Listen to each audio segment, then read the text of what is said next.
Hey guys, welcome to part 2. In case if you haven't watched on this part 1, please watch it. Otherwise ఇదేం అర్థం కాదు. So ముందైతే మనం part 1లో ఫిష్ని fry చేసేసుకొని onions అవన్నీ fry చేసుకున్నాము. నెక్స్ట్ మనం మసాలాస్ యాడ్ చేసుకోవాలి. దానిలో గరం మసాలా, ధనియాల పొడి, red chilli sauce and soya sauce వేసుకొని బాగా మిక్స్ చేసుకున్న తర్వాత కొంచెం వాటర్ వేసుకొని బాగా మిక్స్ చేసుకుంటాం.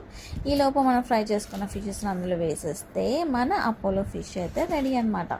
సో ఇప్పుడు ఒక్కొక్కరు తినేసి రివ్యూ ఇస్తారు, చూసేయండి గాయ్స్. మా చెర్రీ తినేసి రివ్యూ ఇవ్వే కొంచెం అంటే యాక్టింగ్ బదులు ఓవర్ యాక్టింగ్ చేస్తుంది. ఇది చూసారు కదా. ఇంకా హనీ ఏ ఎక్స్ప్రెషన్ పెట్టలేదు, నచ్చిందో నచ్చలేదో కూడా అర్థం కాలేదు, బాగుందని చెప్పింది. ఇంకా మా అత్తమ్మ నేను ఏం చేసినా కూడా ఎక్సలెంట్ సూపర్ అని చెప్తారు.